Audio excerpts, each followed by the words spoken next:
Welcome to a new week of CBUS Roundball Weekly. Kevin Round, the Hall of Famer, Ray Corbett with you as the season winds down, Coach. We're kind of getting to it. And today we're going to talk to one of those coaches that is left in the tourney, Shan Trusley, and Zach Fleer is back. We found him. And we'll talk about the boys tournament, which we've still got 4 teams in it. And the girls with 1 in the state championship. Pick Central will be playing. So you're going to break all that down for us at the end of our show today. But, it's interesting. We've had all these coaches. Boy, we've had a number of them for our show this year. And Shan Trusley, we've already talked to him. And what a great guy. And just a kind of a different approach to coaching, just a different kind of guy, but he's been around forever. Well, and he came up through some pretty quality people. Kevin Tooman, who he worked with, as well as Dave Hoover. And if you talk to anybody in Central Ohio about Coach Hoover, just quality guy, 100%, as well as a phenomenal coach who had a tremendous track record at Westerville North and went up to Canton McKinley and did the same thing. So to be groomed by that type of coach or coaches and individuals, it sounds as if Coach picked up quite a few of the important things, because he certainly has Westerville North. And this is not a one-year deal. No, They've been good for a few years now. Yeah. And it doesn't appear that this is going to be a one and done shot. They're solid. His program's solid. I really picked up, and I think it's something that he must emphasize with his tournament or his program, the family approach and being part of the Westerville North family. And, he spoke of the staff as well as, the teachers, his coaching staff, how the kids have bought in, the alum that come back to participate. And, that adds to when those young men put those jerseys on of, they're playing not just for themselves, but for a lot of those people who've been around. Yeah, no, clearly shined through his interview, his time with us, was that family approach. I mean, he started coaching. He played there, started coaching right out of high school at the middle school level. So yeah, he knows that. Now, I also want to remind people as we go into this, we'll be out and about at CBUS Sports covering the games coming up. I'm headed to Wittenberg on Friday night, to UD on Saturday for the Pickerington Central game, the final game, and then on Sunday, a couple of games at Wright State. So we'll have all kinds of photos and stories and things coming up. So just want to remind people, head on over to CBUS Sports to take a look. All right, well, let's get going with Coach Trusley, and we'll again, looking forward to talking to Zach Fleer again this week. So let's take a little bit of time, and we'll be right back with Coach Shan Trusley. Thanks to Just Hoops for sponsoring our show today. With facilities in Lewis Center and Dublin, you can level up your game today on 22 different hoops. In February, Just Hoops introduces the all-new Class Pass. It's a structure that allows more classes, more flexibility, more opportunity, and more development. No hidden fees or long-term commitment. Grab your Class Pass and join the classes that work for you. Learn more at justhoopscolumbus.com. Welcome back to the show, everybody. Kevin Round, the Hall of Famer, Ray Corbett with you. And we've got another sensational coach this week. And I don't know how we got him. Ray must have put some pressure on him because it's a busy week.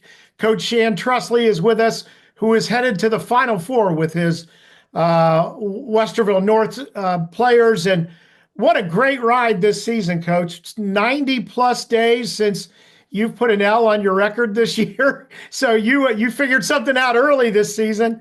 First of all, congratulations. We know it's been quite a ride for you. Well, thank you very much. I appreciate the invitation tonight. Coach Corbett didn't have to put too much pressure on me. We're neighbors. We're just around the corner from each other. So all right. This is my pleasure to be here tonight and being on this platform and bringing attention to high school basketball and high school sports here in Columbus, I think is very, very important. And I really appreciate what the both of you do. Well, it's our pleasure. Thank you for being here. Now, let's talk about you first before we get to this team, so that in case people don't know, you are a Westerville North grad, and you went right back and started coaching at a very young age, worked your way up through the ranks. And I think this year, is it 17 years? No, this is my 12th year as the head Oh, coach. 12th year. That's right. Okay. But it's more than that, more than 20 really on the staff, right? 36. Wow. Well, that's more than 20. Yeah. So yeah. That's crazy. I mean, that's incredible. So what was the draw? Obviously, you were a good player, point guard there, had a district title as you know, your senior year. But what was the draw to get you back and to keep you moving? Most coaches, you know, they find themselves moving around one way or the other. But boy, you've had a long ride. Family's what took me back to Westerville North. Well, we're very close knit. We've only had 4 coaches in the history of the school. It started with Les Randolph, and then Dave Hoover, who I played for at Westerville North. As you said, mentioned, I graduated in 1988, and then so as soon as I graduated, they needed a freshman coach. Coach Hoover needed a freshman coach, and I was young enough, and he was nice enough to give me a job as a freshman coach.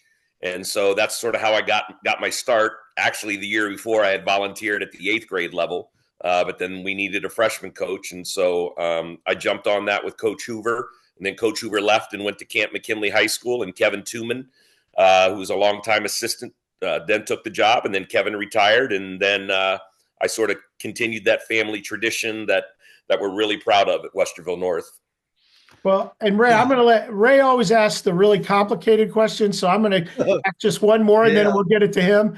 But first of all, talk just about this season, what makes it unique, what you've seen from your guys so far, because again, it's been a long time since you've lost a game. We set up the season, you have goals in mind. And so we set up a schedule at the beginning of the year.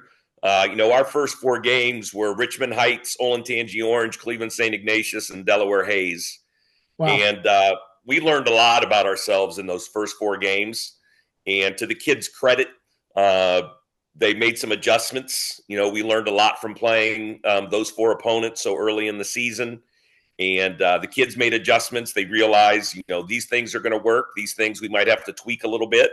And as a coaching staff, and I got to give a lot of credit to my coaching staff, they also helped the kids with those adjustments. And we thought the schedule would get us ready for league play and then eventually tournament play. And I think we've really benefited from that. And the kids are playing really well at the moment. I'm not surprised because it's just a great group of kids who have known each other for a very long time. They've been sort of lifetime friends ever since elementary and middle school. And so we're in a really good spot right now, and we're just happy to be representing Westerville North in a state semifinal on Sunday. So, Coach, let's go back to you playing for Coach Hoover. I mean, and then you get to coach with him and learn from him. And, I mean, I've known Coach Hoover forever. When I first got on at Bishop Reedy, then Grandview, he was part of the District 10 Coaches Association. And, he was one of the guys I was looking at as being one of the leaders in Central Ohio. So that had to be just a great education for you. It was, and it was funny. Over the weekend, he texted me and congratulated us on winning the championship, and I quickly responded by letting him know that he was a big reason why we're in this situation that we are today, because it was the lessons that I learned from him, excuse me, and the mentoring that he did, not only Coach Hoover, but Coach Tooman, that they provided, and it's sort of the foundation for our program today. It's the foundation for our culture today. So I credit you, Coach Corbett. All the conversations I've ever had with the people, well, no, I mean, seriously, with all the people I've ever had, I come across as sort of aloof and sort of Um, I don't take myself real seriously, but I like to ask a lot of questions, and I'm always listening. And so I credit a lot of people for this: Coach Hoover, Coach Tooman, my staff, and then all the coaches that I've had relationships over the years with. I think they've all contributed to the culture we have at Westerville North and the team we have at Westerville North, because I've learned a lot from a lot of different people, and there's a lot of wisdom there with you, Coach Corbett, and when I think of like Bob Miller. Former coach at Thomas Worthington. When I was younger, I had a lot of conversations with him. Jim Hamilton, I'm still lucky enough to see him around where we live and around town. And I remember having a lot of conversations with him when I was younger. So there's just been a lot of people who I see as mentors. And then I have contemporaries, people that I'm close with now that I've learned a lot from. And a lot of people that I've heard from over the weekend that I can't thank them enough for any bit of information they've shared over the years. This is and going back on that, I know Coach Tooman as well. And it was interesting that a couple years back, I saw an article in the paper about a travel agency that had helped out some city schools who had been ripped off. And I decided to call because I saw the name at the bottom was Kevin Tooman, who is the president and owner of this particular company. And I emailed him and I said, Kevin, are you the previous Westerville North coach? Because I'm so proud to say I know you from reading this article about what you did to help these kids out. I said, it's just awesome. And the publicity, you deserve great credit for what you're doing and helping these people. And the next thing you know, that spring I was doing a tour to Washington, D.C. for and I realized, okay, I'll do one tour. I'm never doing another one. But I tell you what, I had to re-examine my life goals after I did one trip. But, what a great guy. And, once again, great person to work with, to be around and learn from. And, I love the fact of what you're saying. We made the one trip when I was coaching at Grandview as a Final Four contestant. And I remember all the phone calls, the people congratulating. They came out of the woodwork, it seemed like, and they were so kind. And it just meant so much to me. And then you look at your staff, and, it's almost like it was always a goal to get to the Final Four, to get there. And now you're there. It almost overwhelms you. It does. But I'm lucky enough to have a great support system. My wife is the best basketball wife there is. The coaching staff I work with, Lawrence Pack, Lamont Tillman, Ben Pack, Jalen Hearn, Amal Brown, my athletic director, my principal. They're trying to ease that burden this week. Wes Ellifritz and Kurt Yancey. They're trying to ease that burden. We had a meeting today with Ohio High School. I've got other things going on this week. So we're a family at Westerville North, and we take care of each other. So all of us will look out. Like Kevin Tooman was at practice today. Kevin came by and was there. And to be honest, that's what I expected. And I expect people to be there all week. I want the former players to come back. I want them to talk to the kids. I want people to be involved. So, I'm happy for the kids first and foremost. I'm happy for the community of Westerville North. What made it even more special, Kevin and Coach Corbett, was going back to the fairgrounds this year. When I was a little guy growing up, my dad used to take me down to the fairgrounds for City League triple headers. They had City League triple headers on Friday nights. And I would go down there, and a lot of people don't understand. We used to there was a Columbus Central High School. They were the Pirates. And Al Bowen was there, baby. Exactly. And I love Central High School. I love going to those triple headers and watching Central High School. Clancy Hammond in the middle. Yeah. That's awesome stuff. So the fact that we got to go back there this year after being away for such a long time and to win it in that building meant personally a lot to me. And it was nice. Westerville North went through a stretch in the mid 90s, 94, 95, 96, where we were in the Final Four 3 consecutive years. And that was our building. That was our place. We won like 18 straight games down there. So to go back there and accomplish what we did this past weekend was special, not only for the school, but for me personally too. Well, I just wanted to add, so our CBUS Sports, we were lucky enough to have a photographer at your game, the regional final, John Hulkenberg, who was a really talented guy. The one thing that I could tell him, we always ask him to take photos of just not the game, but what's going on in the stands and on the sideline. And you can tell from those photos, and that's what great photographers do. They tell a story. To see the emotion on your bench throughout the game, and especially at the end when you're cutting down the nets and everybody's celebrating, you really get a feel about the emotion of that day. It really was fun for me to go through those photographs to try to find the ones that best told the story. I just put them all up. So, Mm-hmm. But anyway, I mean, it must have that experience. Now we know why they're so much deep rooted with you to have had that. And obviously you were able to translate that to your players. We have a special group of kids, like I said, at Westerville North High School, not only our basketball team, but just the student body in general. And I know a lot of teachers and professionals will say that, and it comes across as, maybe a little cliche, but I really do believe that. We have a group of kids that, came up through our school district, through our system. They've been friends with each other. I mean, I have 3 brothers on the team, 3 kids who are all brothers. And we're just a really close-knit group.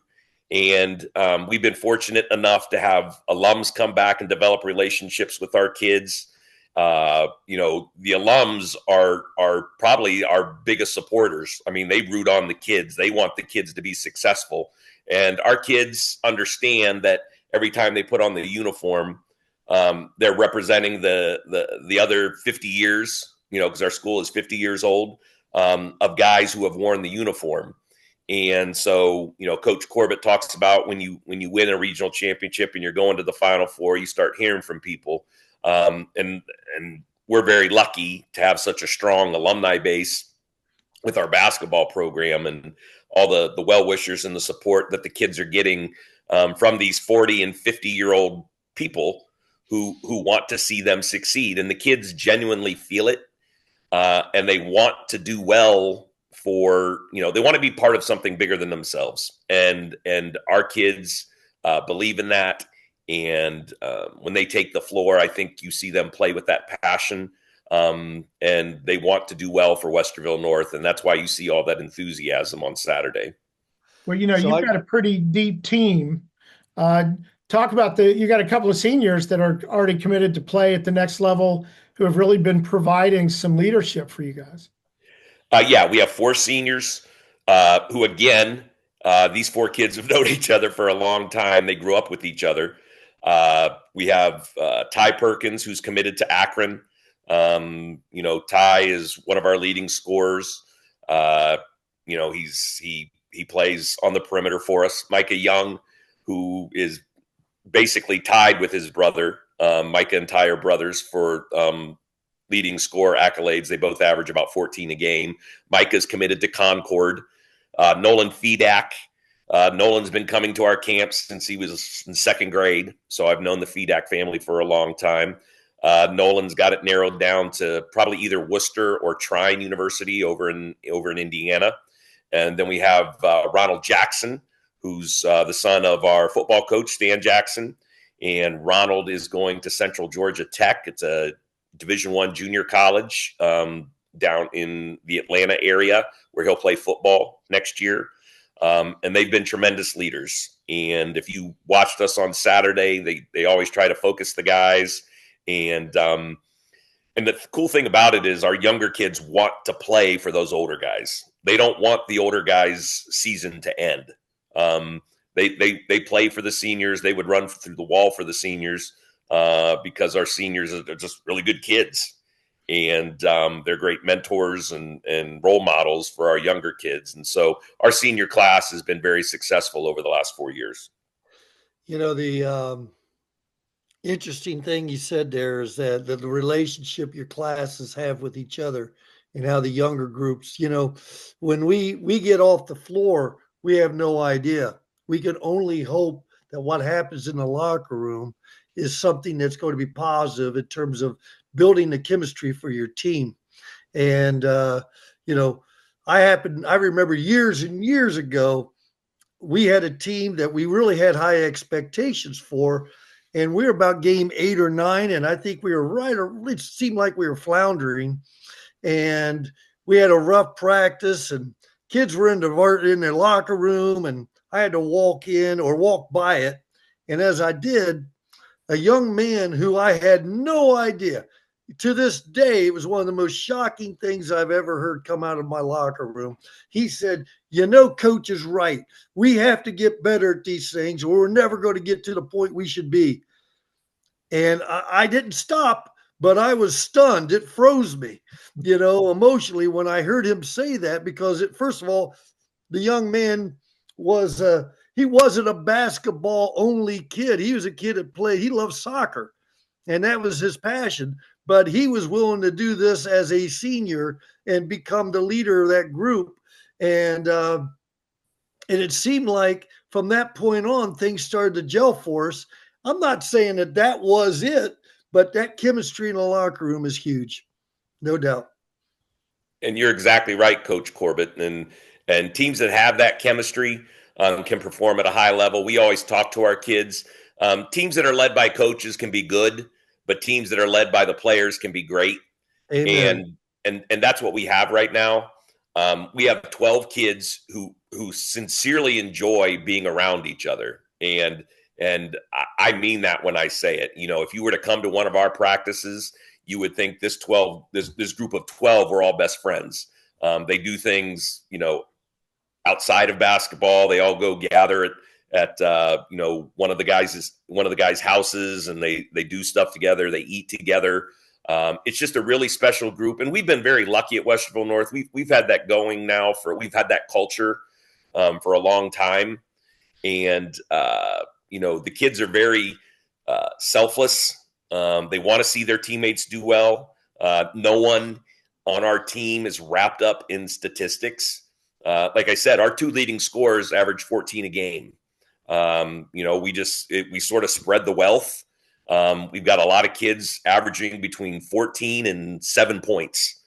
You know, on the year, we average 78 points a game. So that should tell you we got a lot of kids averaging between 14 and 7 points a game. Yes, sir. And the kids do a really good job of sharing the basketball. And like I said, the thing that's most exciting for me is, you know, because we can see it in film. And I know, Coach Corbett, you probably have had these moments too, where, you know, as a coach, you're privately watching film and you watch your team score, and then you look quickly to the bench on the film, and there are kids celebrating.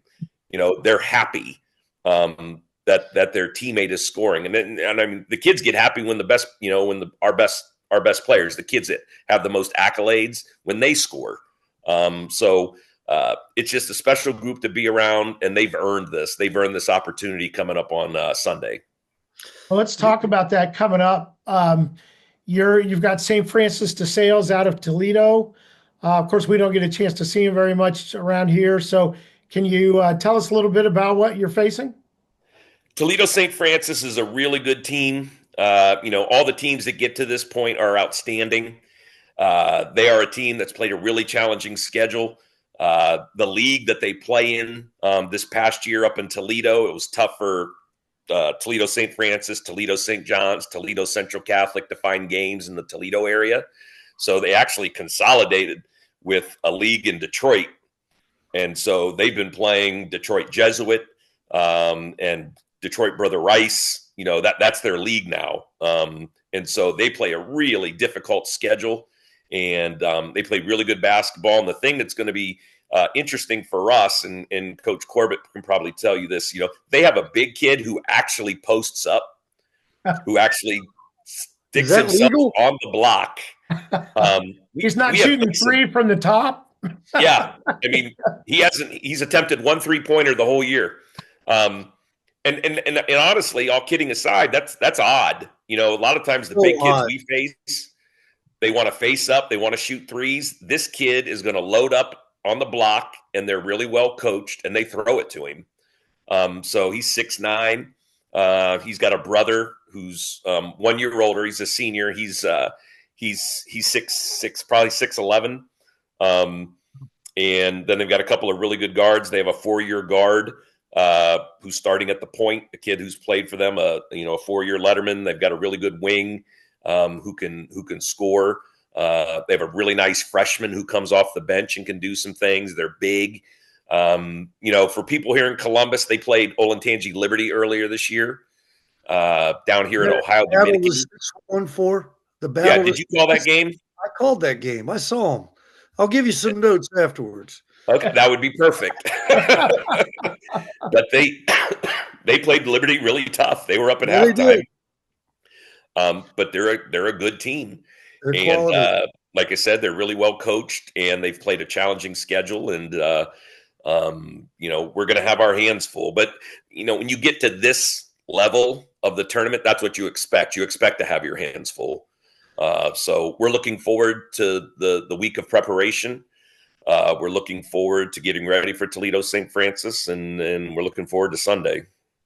So who have you played that might be comparable in terms of having a big one like that? 'Cause like you said, you don't see many kids like that want to just, and I remember the young man, and he's a nice player, and he can be a handful with what they do with him.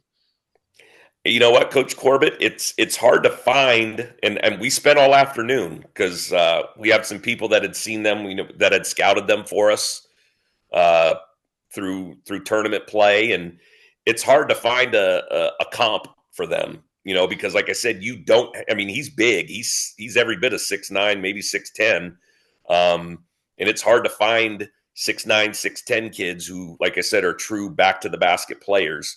We played some size this year. We played Landon Vanderwalker from Delaware. We played Damon Fryery from Cleveland St. Ignatius.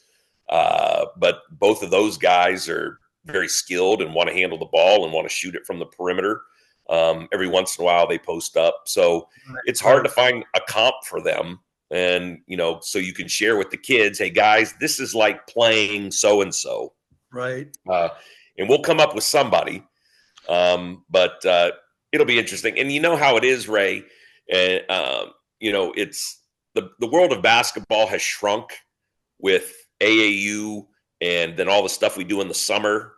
The kids, even though they're in Toledo and we're in Columbus, the kids are familiar with each other. If you talk to my guys, they're like, oh, yeah, I played against that kid before, even though we're hundreds of miles apart. The kids know each other because, like I said, the world of basketball is so small nowadays. And there were times this summer, they were at Ohio State this summer, the same time we were. So, I was able to catch glimpses then, not knowing that that's who we would play in the state semifinal. So it's going to be a big test for us, but, our kids are ready to step up to the challenge. What will you counter them with? I'm not asking you to spill out your game plan, but what do you have size-wise to match up with 6'10"? We don't have 6'10". We've got 6'4". We've got 6'5". I'm going to take a guess that they're kind of athletic. Just a wild guess. Yeah. We try to be the best version of ourselves. And it's not a secret. It's not going to be a secret to Toledo St. Francis what we're going to attempt to do. Everybody knows by now that we are going to pick you up full court. We're going to try to speed you up, turn you over. We're going to trap you. We're going to try to make you miss. And when you miss, we're going to try to run it back at you. We score 78 points a game, which for a high school basketball game is quite a lot. And, and on the flip side of that, we know that they probably want to make it a half court game. They play a lot of zone. They want to throw it inside. They are capable of getting up and down the floor. They have kids that can do that. Right. At this point, it's no secret what we're about. And everybody knows, when you face Westerville North, you're going to have to play full court basketball. You're going to have to handle pressure, and our kids are really skilled, and so we're a tough team to guard. What's your depth like, Coach? We play 9 kids, and all 9 rotate through the game. We just had a kid the other day who comes off the bench for us in a district championship game, set the school record for 3-point shots made. He made 7 against St. Charles. Elijah McCree, he's a kid who comes off the bench for us. And then 2 games later in the regional championship game, Ty Perkins, the young man, the senior who's going to Akron, made 8 to retake the school record. So our depth is our strength. I mean, that's our strength. We sub frequently, we sub often, and those kids play extended minutes. Like I said, we've got a bunch of kids between 14 points and 7 points a game. And so our depth is a strength. Right. Now, has that always been your style? No, it hasn't. It hasn't always been our style. We're of the philosophy, we don't try to, pound the square into a round hole. There have been years where we can't play this way. Right. And we play to our strengths. If we have a kid who can post up and we can throw it inside to him, that's what we're going to do. And if he's our best player, we're probably going to wait for him to get down the floor so we can do that. But these last few years, probably for the last 4 or 5 years, we've had really good perimeter players. We've had kids who can run the floor and make plays and make shots and turn you over. And so that's what we've done. And it's been fun. I got you. I mean, and again, my hat's off to you before adjusting, because some coaches might not make that adjustment and might try to pound that square into the circle because that's what they're comfortable doing. But I do have to comment that, you made the comment that the school's on its 50th year. About 50 years ago, I guarded a guy from Westerville High School who was a leading scorer in Franklin County by the name of Edward Kalo. Okay, I was playing for the Silver Knights, and I guarded Coach Kalo on a Saturday after we had played Hartley on Friday night. I just remember that because he came up to me years back and said, "You were one of the best defensive players I ever played against." And I'm thinking, there had to be another guy guarding you, Coach, because it wasn't me. But had there been a 3-point line back there, Coach Kalo, I think the word assist, and he's not here to defend himself, so I'm going to take a great shot at him, but he felt like a missed shot was someone's opportunity for him to get an assist. Okay. Well, and it's interesting that you bring up Coach Kalo, because it goes back to what I talked about, learning from people.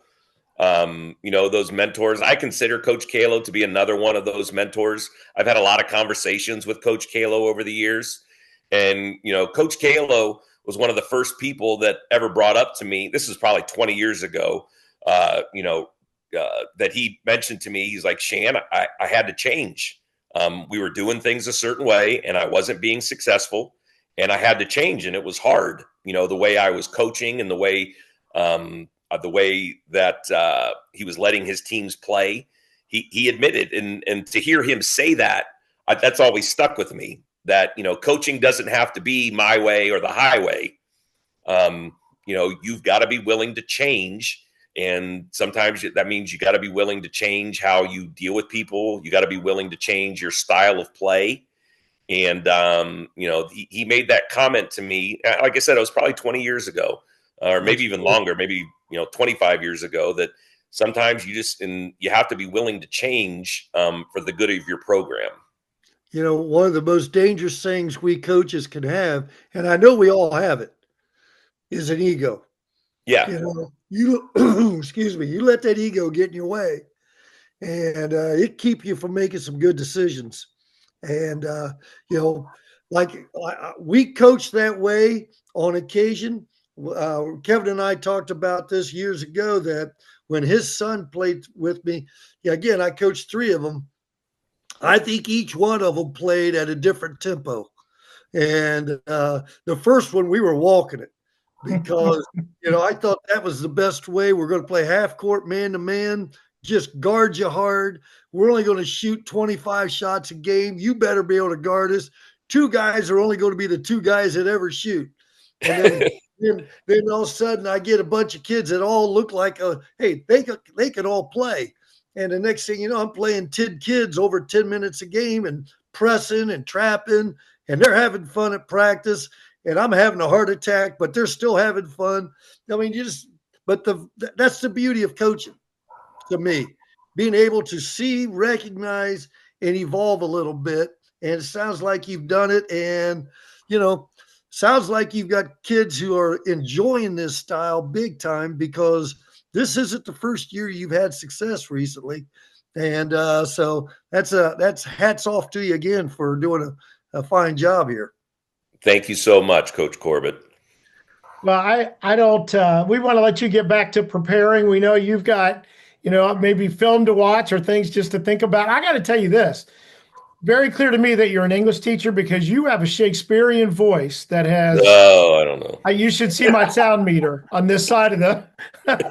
I'm sorry if my wife says I'm too loud. So no, it's beautiful. You have my dad, who was a radio announcer for years and years, had a very similar voice, so it's actually very comforting to me. So we've enjoyed it. We've enjoyed it a bunch.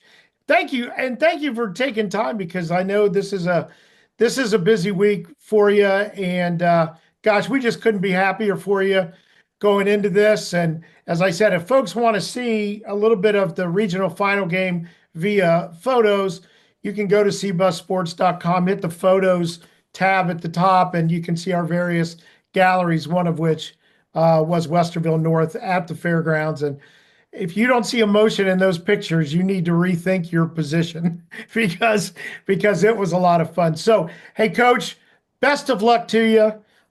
We hope you guys run up and down the floor and score a bunch this upcoming Sunday. Thank you so much for having me again. I appreciate all the things that the both of you are doing for high school kids and high school sports here in Columbus. And, our goal on Sunday is to represent Columbus and, hopefully make it down to Dayton here in a couple of weeks. Regardless of what happens, Westerville North is a great place. We're a family there, and go Warriors. I think you've done everybody proud. Thanks, Coach. We'll talk to you down the line. And we are so happy to have with us this week Zach Fleer from 270 Hoops. And Zach, you found a warm place, raised in Florida. I'm in the very cold Studio B here on Elmwood Avenue. So you guys are making me feel even colder. But hey, you've been out and about. I know you've also, you've been battling a few things going on. So, but I know, Ray and I had a chance to talk a little bit, and we're going to talk after this segment about the teams coming up. But you know these teams cold, these 4 teams that are still playing.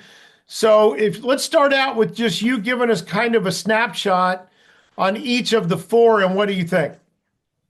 Yeah, I mean, first of all, really cool in Division I for the first time maybe ever, especially at least since the 4 division era started. But having 2 local teams at the state tournament and the state Final Four in Division I, didn't used to get that when we had 3 district winners and then 4 district winners.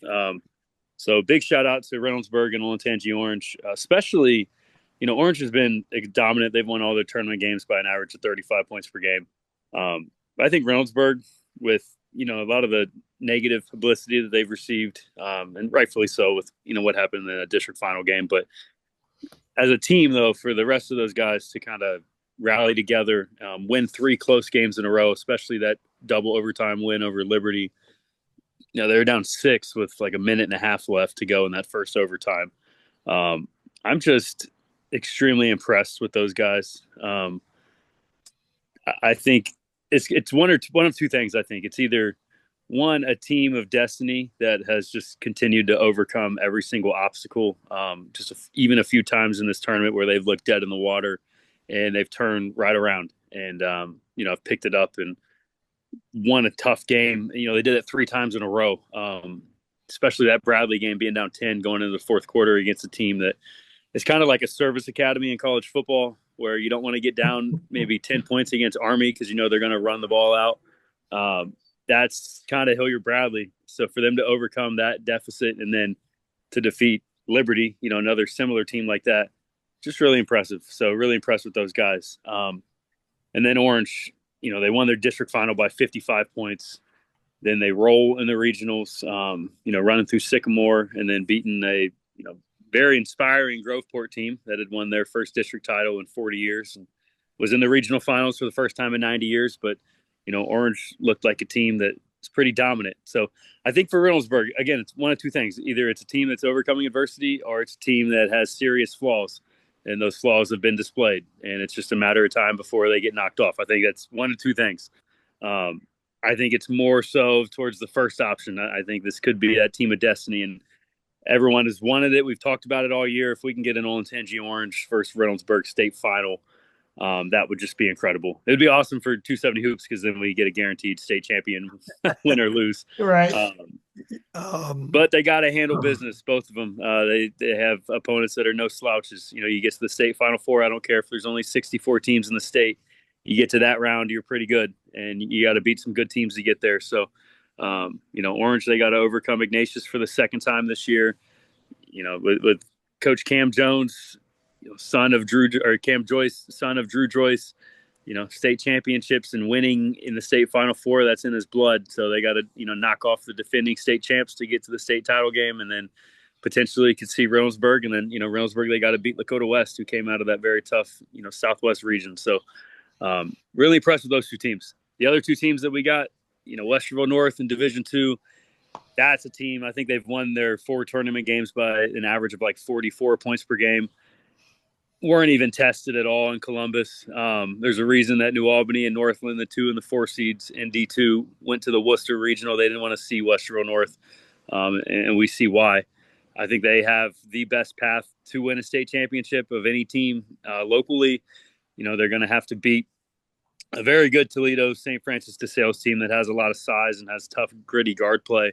But I think if that backcourt, which they have, the Perkins and Perkins brothers and Micah Young, and then just the depth that those guys have, I think they're the best team in the state in Division II. You could argue that they're the best team statewide. Their 2 losses are to Ignatius and Orange. They lost to Orange on the road on a buzzer beater in December. It's been, I think, 103 days since they lost a basketball game. So North is playing great ball. And if North Royalton upsets Cinderella Massillon Perry, you could have a Westerville North versus North Royalton state final with a North team. They'd have a 24-game winning streak, and North Royalton would have a 26-game winning streak. So if you get those two teams in the state final, then that's about as good as it gets. And then we got to talk about Columbus Academy D5, 27-0 now, I believe. Yeah, yep, 27-0. Regional champs for the first time, I think, since '81. So that's another squad. They've had an incredible season. Still relatively, I think they're a relatively young squad. They got a couple senior starters, but their primary guys, Jason Singleton's only a junior, and then Caden Ivory's been really good this year, the sophomore. Those two, I think, have been the biggest difference maker. Theo Falkenhayn, the senior point guard, he's been a steady, mainstay guard for them for 4 years. But I think Singleton making the leap that he has to being a high major Division I recruit now, that's made the biggest difference. And then Ivory at 6'4" just jumps out of the gym and does every single thing athletically that you want. They're going to have a tough path, to win the state championship. Cincinnati Summit Academy is a very good team out of the Cincinnati area. They really only have 2 losses. I think they had to forfeit 6 games for some reason. So if you look at their schedule, they have 6 losses that are 2-0. So it says they're 16-8, but they're actually 22-2. But so that's going to be a very tough opponent. And then whoever wins that Lutheran East Minford game, either one of those teams is senior laden and very good. So Academy, if they can run the table and be a 29-0 state champ, that'd be incredible. But it's going to be very tough to get there. So just really happy for all 4 of those teams. Me, myself, though, Friday, I'm staying in town and checking out Quinn Turtle Kwasniak of Cornerstone Academy. They're playing at Ohio Dominican. He broke John Diebler's record for scoring in a season, or not in a season, but in a career. So over 3,000 points. He's averaging 38 points per game. Never have had a chance to watch him. So I was like, man, he's only 20 minutes away. I'm going to go check him out on Friday. So if you're staying local, not going to Wittenberg to watch Columbus Academy on Friday, go to Ohio Dominican. Check out Cornerstone. They're playing against South Webster, who's got a very good 6'8" big man, Eli Roberts. So should be pretty good game. D7 if you're interested in a D7 state semifinal at ODU, check that out on Friday night. So, Zach, let me ask you something. I mean, I look at Columbus, Ohio having Orange and Reynoldsburg representing us for the first time and having two teams. And I think we're fortunate we're an upswing when it comes to those teams, being both Division I. And just the timing of it all with the state making the change, because in reality, if this was last year, Reynoldsburg probably is playing Westerville North in the district finals and then playing Olentangy Orange for a trip to the Final Four. I wonder if it's going to be possible for other districts, because again, this is the year that we're strong in Central Ohio. Are other districts going to have, other areas of the state have the same opportunity? I know that we have 6 coming out of Central Ohio Division I, and then 5 Division IIs. So that means there's others. I mean, there's 16 total every year. So there's got to be some others. I wonder if they're going to have the same opportunity to have 2 teams from their district be represented in the Final Four as well. The Southwest District, definitely. They had the opportunity. Sycamore was just like the Cinderella that upset everybody. Okay, they beat Lakota East and Moeller back to back. So you could have had like Moeller and Lakota West could potentially have both been in the state Final Four. So in D1, it's Columbus, it's the Central District, and then the Southwest District. Because the Southwest District, those two, basically they're sent off into 2 regionals. You have a regional in Cincinnati and then one in Dayton. So Columbus, we just, like you said, we just had the unique timing with 2 very good teams in D1. But yeah, you think about it. I mean, if Westerville North was still Division I, they're definitely going to be in a district final. I think if they have that record they have, they're probably the 2 seed. Reynoldsburg, Orange is probably the 1, maybe Westerville North and then Reynoldsburg, but those are your top 3 seeds. So those 3 are in their own districts.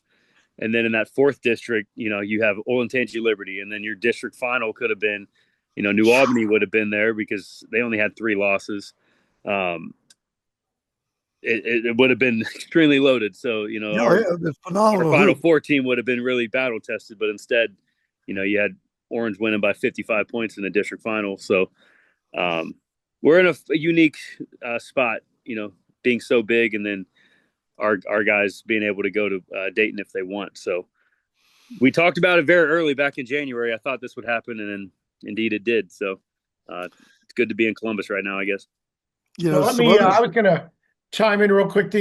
My commentary this week on CBUS Sports was talking a little bit about, the way this has been scheduled out for the 2 weeks of boys and girls both at the semifinal and final level. And, you were just talking, you're going to stay here in town. I'm going to Wittenberg to watch Academy play on Friday night. I'm going to Miami Beach, by the way. Well, you don't count for any of that. But nice. My bad. Sorry, guys. You get to watch it on, NFHS or whoever's playing it. But the thing is, how much nicer would it have been I know scheduling is hard when you've got 7 divisions, but how much fun would it have been to spend a very long weekend watching all these teams play at UD? Would have been pretty cool because, having 3 more divisions, you get more teams. So you get to look at, players that you maybe never would have seen otherwise and teams you never would have seen. I've never seen, I guess I saw Cornerstone Christian in a state championship game like 7 years ago, but I think they beat Wellington, if I'm not mistaken. But I've never seen South Webster before. Before this year, I'd never seen North Royalton. So a lot of different teams, like you said, that you wouldn't see otherwise. we would have, one long weekend, probably would need 5 days to pull it off. Because I saw like Martin RPI put together like this is what could have happened. And then you had games starting at like 9 a.m. running every 2 hours for like 4 straight days. But you couldn't do that if it's a state championship game because you get the trophy celebration and all of that. That takes at least 30 minutes. So, but maybe start on a Wednesday night or something, Yeah, started on a Wednesday evening and then run it through Sunday. But just like you said, scheduling is very difficult. So it's logistically, hard. I don't know if it's possible to even pull it off. If I look at the 2 issues I have, I mean, I don't know what they're going to do. I mean, we've talked about possible changes to be made in this 7 division race we have, but I for the life of me, I don't understand the philosophy behind having only 64 teams in Division 1 and 2, and then having over 100 and some teams in Divisions 3 through 7. Why not? Everybody's equally balanced, and so that would mean now, to me, that makes the most sense. You've gone from them being the largest and the most schools. Not even that. They were at 200 like everybody else, Division 1.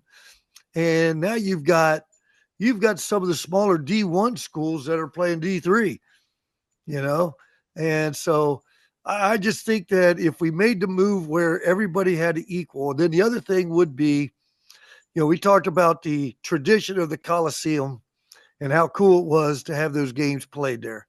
Again, not the nicest facility, there's no doubt. But I came up with another brilliant idea. It's almost as good as the RPC, okay, my player rating. Yeah, and almost right there on the edge. But why not? Let's get St. John's out of the cotton, and we'll just rent that facility, and we're going to play all our games there. We'll start on Wednesday and book it, and we'll book it. We'll see you at the end of the night on Sunday, and everybody plays on that weekend. And that way, as a dad, as a coach, it's a convention. It's always been a convention for coaches to go down there and enjoy the weekend. It was always sort of like, hey, this is sort of like the dessert on your season. Come down here, you rekindle relationships with other guys from around the state. Now you're doing it for one day or one, I guess 2 days, but still not even remotely close to what it used to be. So for the basketball community and the people who really love it and the traditionalists out there, I think going back to St. John's where you get 12,000 in there and it feels like it's more of a crowd, you can reel them in and get them out. And it's such a great environment. Not a bad seat in the whole joint.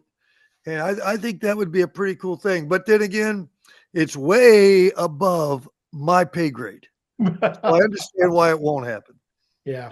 Well, that would be, it makes sense. That would be so fun. I think I've read somewhere like St. John's isn't even basketball. Like you can't even play basketball in there anymore because they've like ripped it up and turned it into like a weight training facility. But yeah, I know it's a shame. Oh, yeah. If COVID never hit, the tournament would have been there in 2020, and you guys probably would have been there, right? So, I think they would have won it. My personal opinion. I do too. I will tell you this: one of the greatest experiences we had is when we went in 98, 99, and here we are 5 minutes from the arena, and we got out of our vans.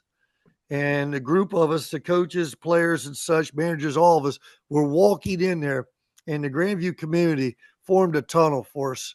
And we walked through there into St. John's to enter the arena.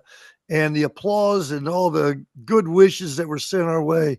It was just such a great environment. And we're in the locker room that Bobby Knight was in, those kind of things. As a young coach, I just thought that was the coolest thing in the world. So my heart's at St. John's will always be there. Yeah. Yeah. I saw a lot of games as a kid there for sure. Yeah. It just like doing this the way they're doing it. It just doesn't, the state Final Four doesn't feel like state Final Four anymore. Like it feels That's like another another game. regional final this weekend. It just And seems then- like another game to me. Well, Yes. I'm sure, they'll probably appoint a committee and the three of us will be asked. And we'll get on there and help them out a little bit. I'm sure I that'll just like happen, think about Kevin. it. Like if you're nothing against St. Clairsville, but if you're Minford and you made it to the state Final Four and you got to go to St. Clairsville to play your Final Four game instead of going to UD Arena or going to St. John, like it's just I don't know. Yeah, that's Doesn't not feel right. the same. Might as well play the game in Wheeling. We are our first Yeah. district champions. We had a saying about going. We were scheduled. Had we won, we were going to go up to Toledo, and kids had it written on their shoes that we were going to, win. We're going to Toledo. They had Toledo on their shoes and all that. And Ohio High School, we end up winning the district, and we played Academy. And they decided instead of going up to Toledo and playing up there, in their wisdom, the best site was the fairgrounds. And so we went from being up there. I mean, so I know it shouldn't be, but it's important. Those are little things that are important and memories for the kids that you want them to have. So, yeah, I bashed Ohio High School enough today, I guess. Well, we're just making suggestions. It's the first year. Yes. They're going to have to look at it. We're just being constructive. That's the way I'm looking at it. All right. I like that, Kevin. Well, you really care about it. If we didn't care, we would just. That's be it. like, whatever. We love it. Yeah.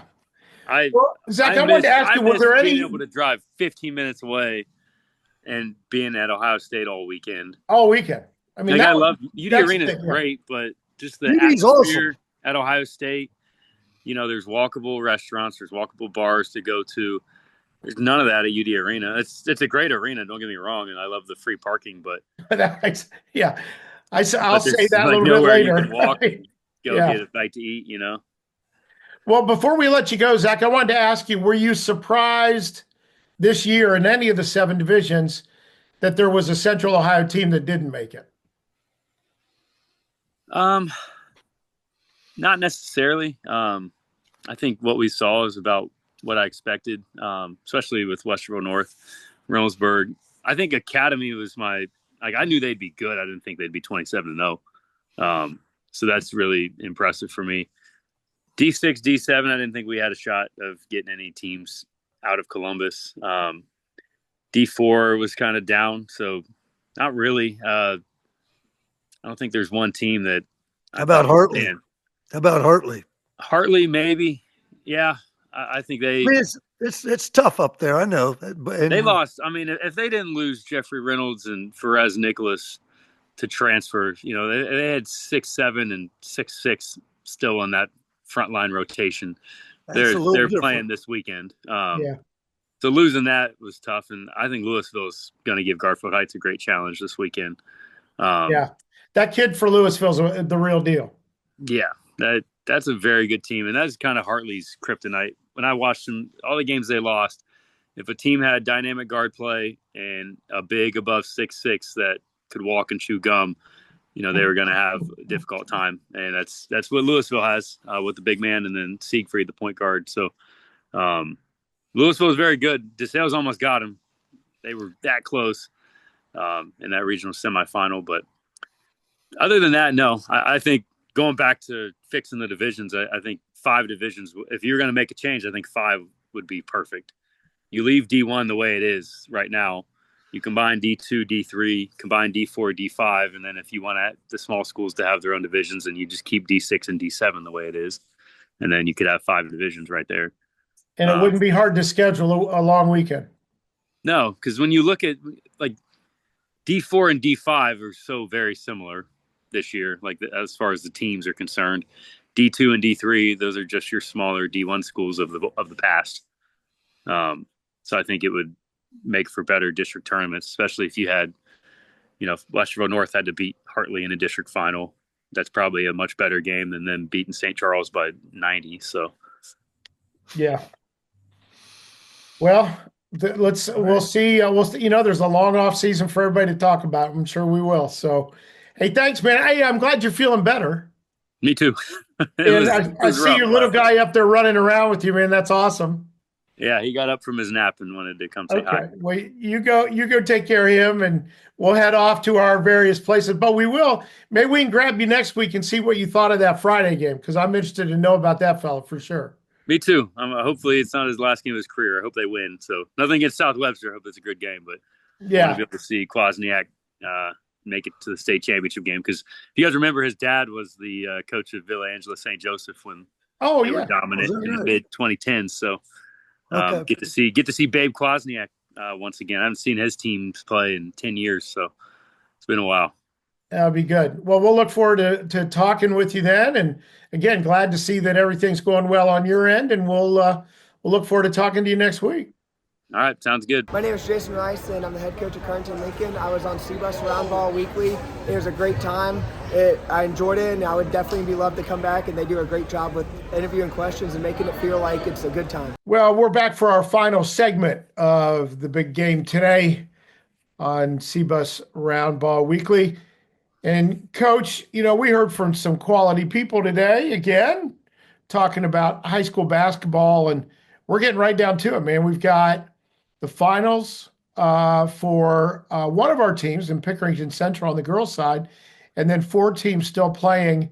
And I think we've talked to all 4 of the boys' coaches, coming into this thing. So our show's been right there, man. We're doing our thing. So, but I want you to talk about now, kind of let everybody know what to look for this weekend. As I'll be traveling around with camera in hand.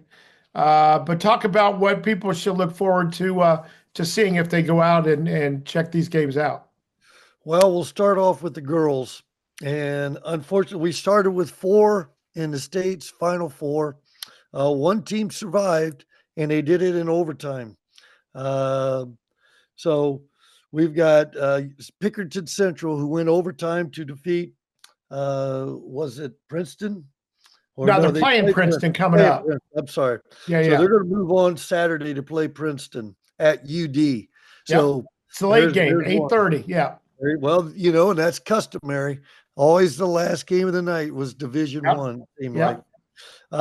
Big one that lost in overtime.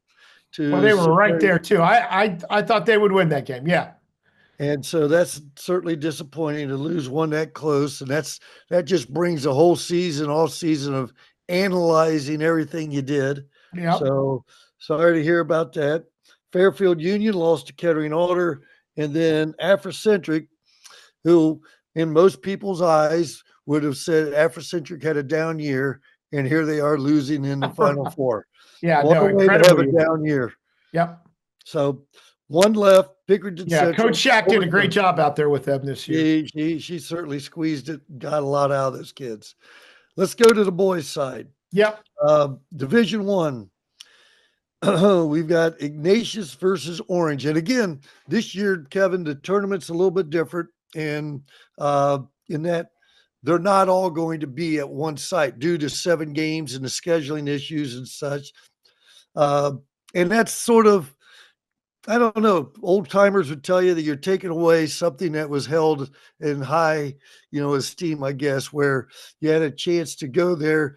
You'd get there Thursday morning and leave Saturday night, and you would see semifinals and the finals all on one site.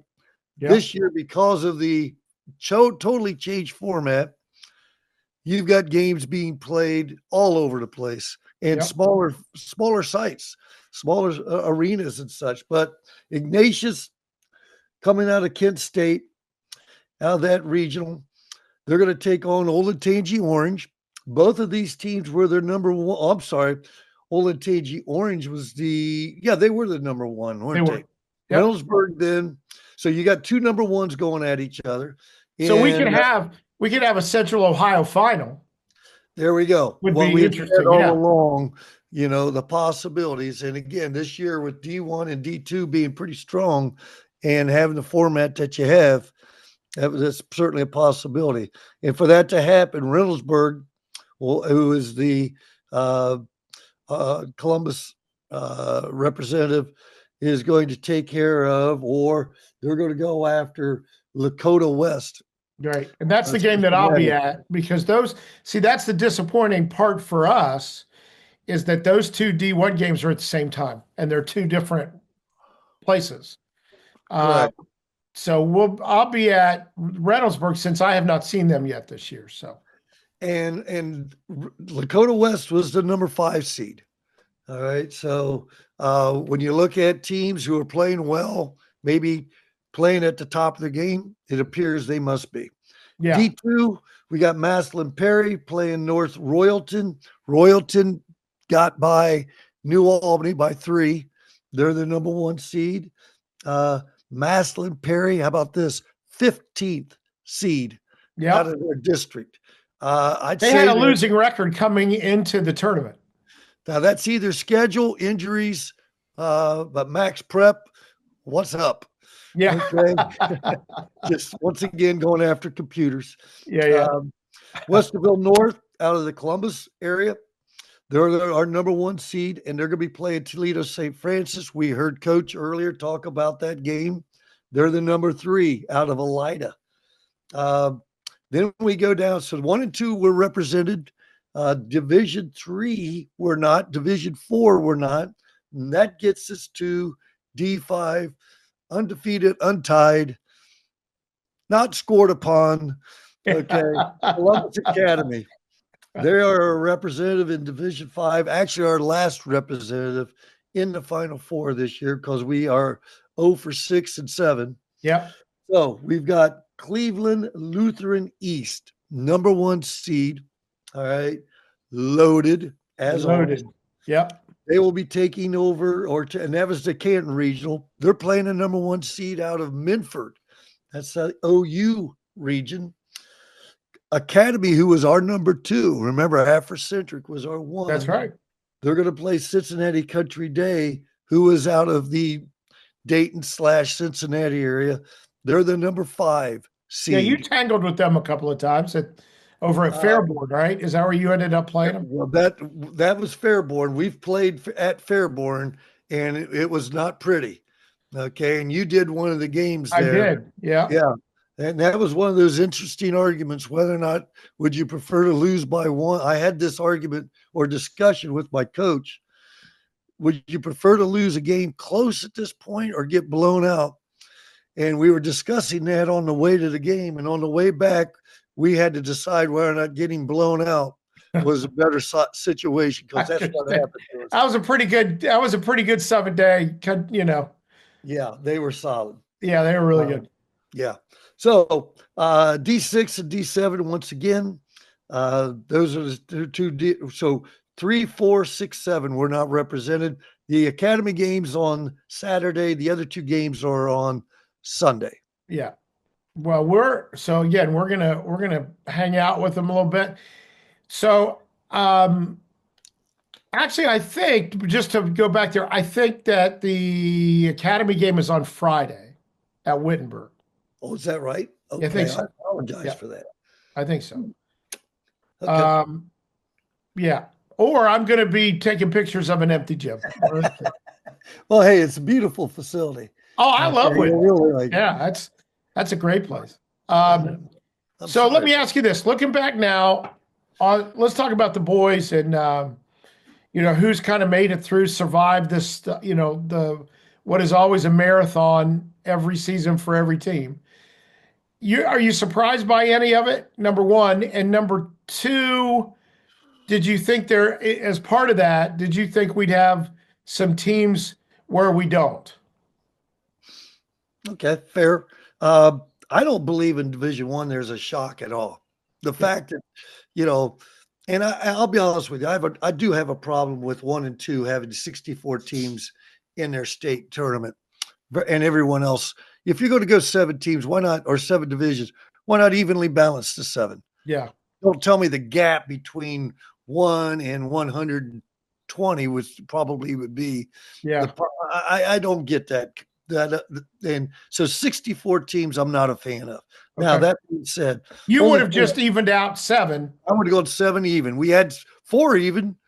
Yeah. So why would you do anything different than that? And again, maybe and I know some of the logic involved here.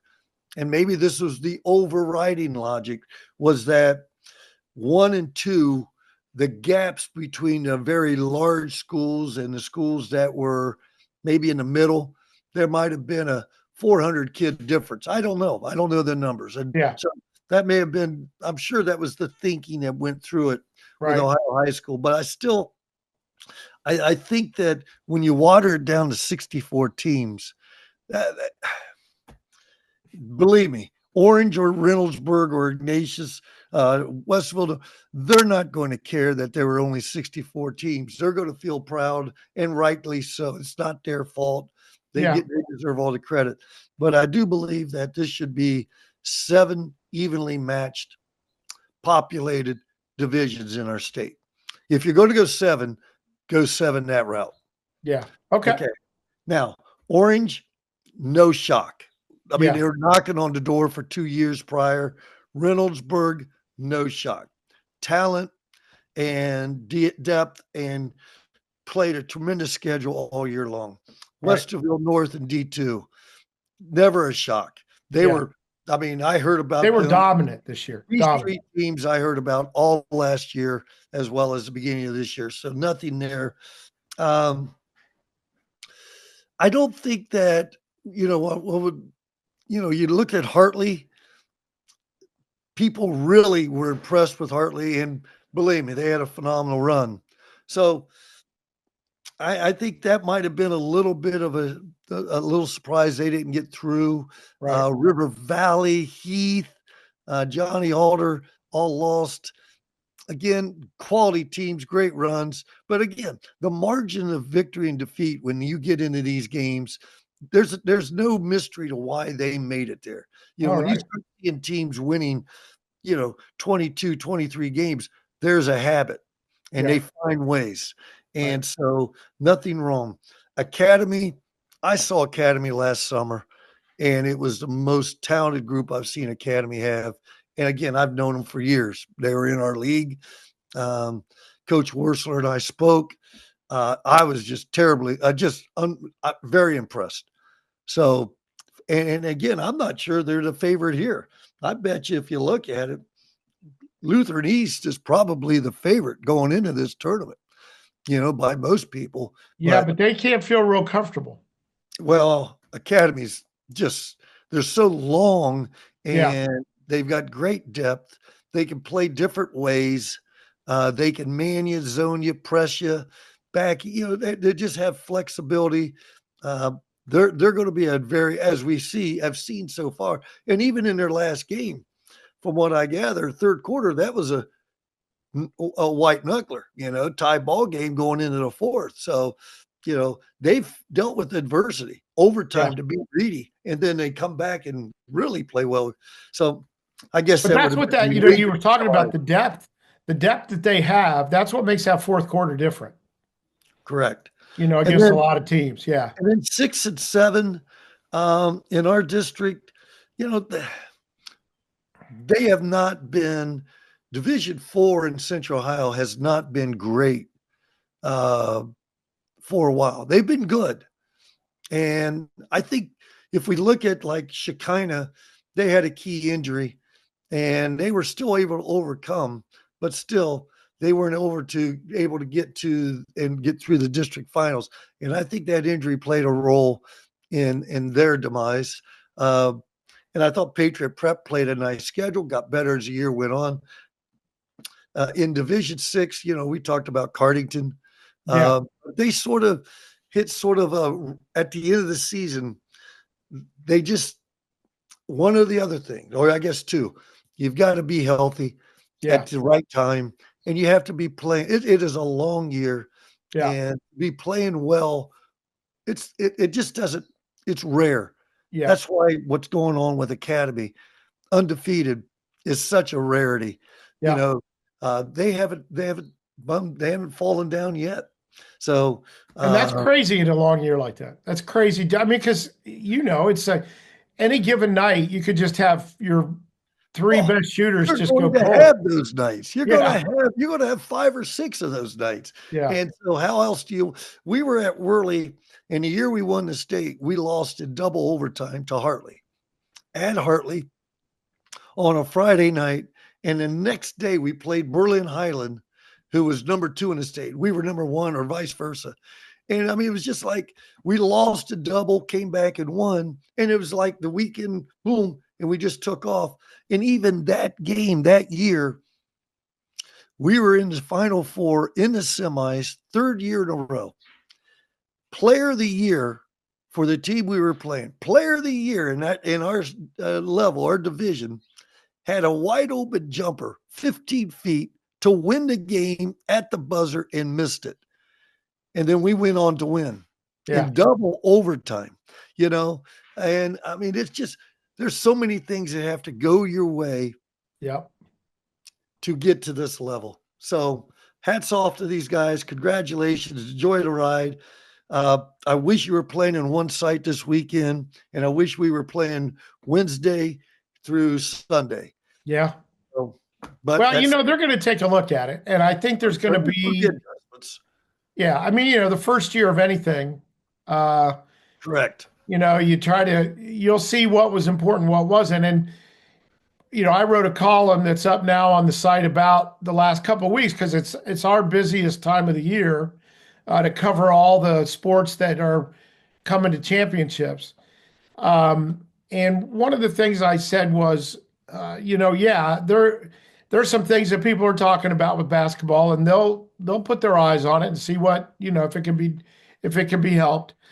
But the thing that there were some real positives this year, and the one in basketball was just being at the fairgrounds again and having a couple of Saturdays with 5 games being played, which is, again, just so much fun.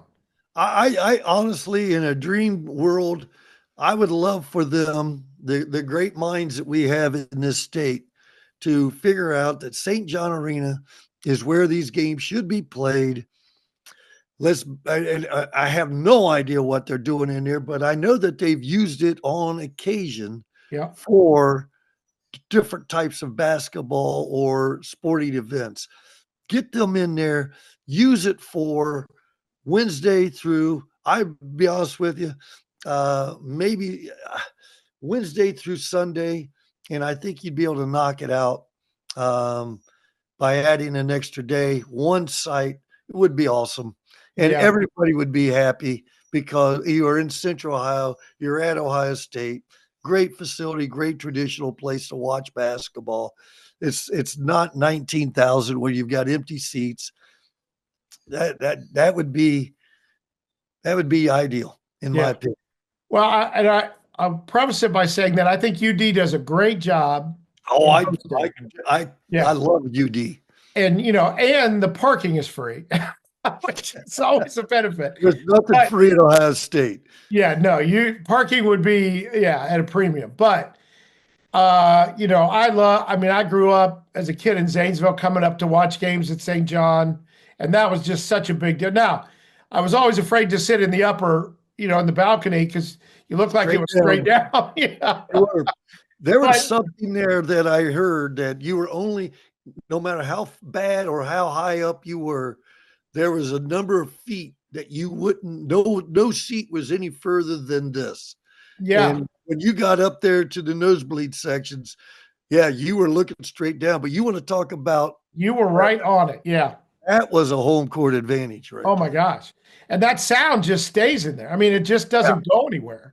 Yep. So, I remember that very, very well. Not only, I think, obviously, we come up and see a few Ohio State games, but there were some all-star games played in there, and just some other things that went on that were just, you know, it was an experience. You knew when you walked in, you know, it was and it reminds me of some of those old, I happened to kind of do a tour and do some old hockey arenas where it was just that same way. Johnstown, Pennsylvania being the one where they shot slap shot, but you're right on top of it. And the only thing I can compare to in baseball is Comiskey Park. The old Comiskey Park was the same way. It was just right. Anyway, so I don't disagree with that. Would be fantastic. I'm sure there's some reason why that we don't know, but man, that would be awesome. Well, that's it. I mean, it's that. You know what? And everybody's got to survive, man. Everybody's got to do their thing. It is a business, a dog eat dog world, I guess. Yeah. But Well, I'll tell you what, let's get out of here and go watch some basketball. But here's what I'll tell you. We'll convene this dog and pony show next week so we can look back and look ahead to state finals for the boys. And just keep, I'm not ready to stop, man. So let's just keep going. Well, See what you think about what happened this weekend. We do have, with the games being played, we have a week gap, I know.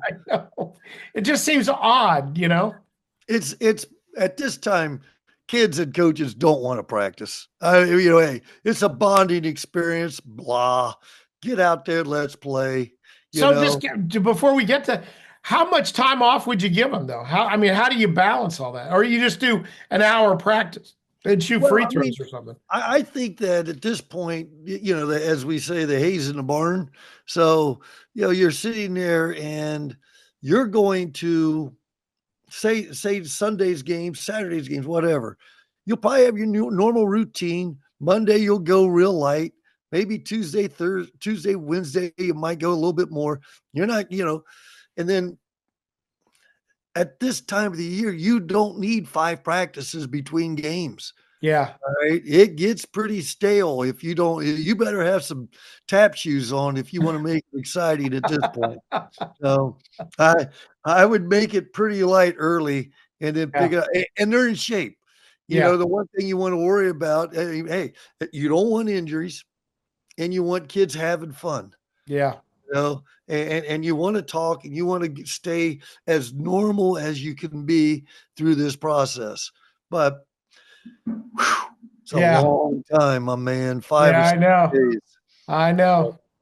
Hey, you know what? We're going to do this again next week. So all right, brother. Sounds hang good. out, man. And then, we'll keep our eyes on everything. And I just remind everybody, pay attention, CBUS Sports. We're going to be covering it all. If you want to see pictures and videos and interviews and all that kind of stuff, we'll have it for you this week. All right, man. Be safe down there in beautiful Florida. Our temps are coming up here. About time for you to come back. I'm getting emails about my boys playing golf at Ohio State, and here I am down here slaving it at Fenway South. Yeah. Work. Someone's got to do it. Always making money. It's all about the money. Yeah. All right, man. Be safe. Talk to you later.